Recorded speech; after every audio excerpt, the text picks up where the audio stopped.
Welcome to Stonewatch. This is my open spoiler discussion for Star Wars The Bad Batch. If you haven't already, please smash the subscribe button and click on that bell so you can notify future videos. Be sure to give this video a thumbs up. And yes, after watching Bad Batch Episode 13, Infested, I gotta say this one was so-so for me, man. I mean, so-so. Now, I'm not saying it's terrible. I'm not saying it's total filler, because I'm pretty sure there's something or some things that Dave Filoni has peppered out through the whole entire episode that doesn't pay off until later on down the road. Case in point, that lizard thing Rubie at the beginning of Episode 7 shows up again this week with a brand new character named Roland Durand. Now, he's being voiced by Tom Taylorson. Now, Roland Durand is a Devaronian crime boss that takes over Sid's bar with the help of the Pikes, who we have not seen since Clone Wars Season 7 during that story arc with Ahsoka and the Cortez sisters. Now, some people complain about that story arc, but I actually like that story arc. Now, it's not my favorite one of the Clone Wars Season 7, but I did like it nonetheless. Roland is a member of the Durand crime family that existed 19 BBY. That's before the Battle of Yavin for all you non-major Star Wars fans out there. Now, the organization was led by his mother, Isa Durand. Now, at this point, that's all the information I can find on them, but maybe we'll learn more about them in Bad Batch Season 2. Now, I'm really hoping we get a Season 2. I mean, come on, Disney.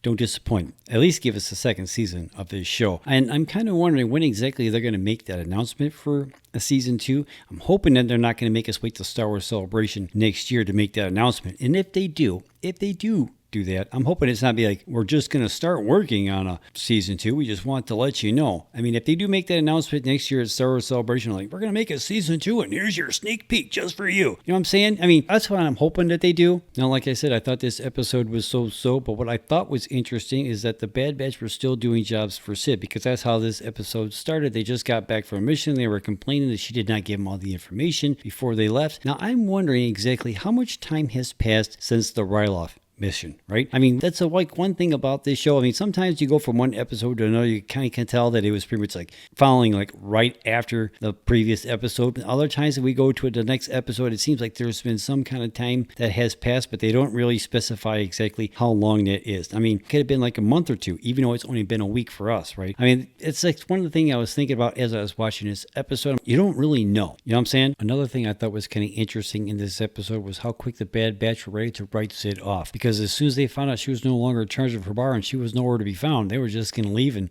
that was it. They weren't going to bother to go looking for her. They were just going to jump on the ship and take off. Now, Omega, who's the moral compass of the group, was like, whoa, wait, we got to find out she's okay. We got to help her. And as if on cue, that's when Sid appears in the doorway of their spaceship. She said, hey, we got to talk. She pulls him inside. Now, this is when she tells him that Roland is trying to get in with the Pikes and use her bar to do it. When they ask why, she said, because Ormantel is in the middle of major trade routes, which is ideal for spice smuggling.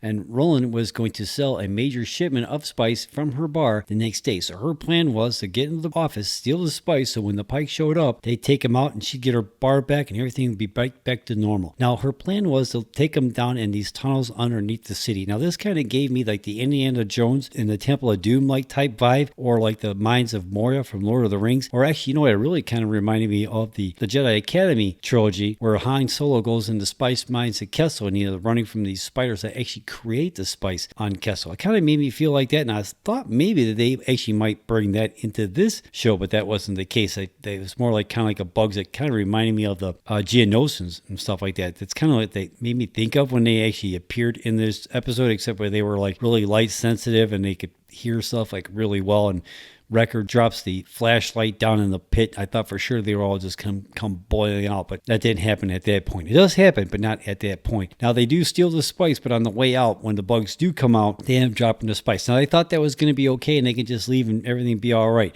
Now, when they get back to the bar, Durand sells them out and say, hey, they're the ones who took your spice, so they're the ones that you want. So when they go, hey, you're going to go get our spice and we're going to hold on to the kid. I thought that was kind of something when all the guys in the Bad Batch draw their weapons about ready to throw down, and Sid's like, no, wait, you don't want to do that. Trust me, you just don't want to do that. Now, you got to give Sid some credit, because even though she did talk him into letting them hold on to Omega while they went to go get the spice down in the tunnels with the bugs, she did like help. She didn't just like sit this one out. She was down there with Wrecker getting the spice. Now, while this is happening, we do have a moment with Omega and Roland in handcuffs talking. This is where we learned about his family and how his mom take what you want type of thing. Now, this was kind of a cool moment. I guess it added some weight to when, like, when the Bad Batch and Sid show back up with the spice, and the Pike's like, they got to do something. They got to teach this guy some of a lesson, and then they chop off one of his horns. Like, so I guess it kind of adds a little bit weight to this scene. I guess it kind of does, but I don't know, man. So other than a couple cool moments, I definitely got to say this episode was so for me. If I had to rank them all right now, I definitely would put this one at the bottom of my list. You know what I'm saying? Now,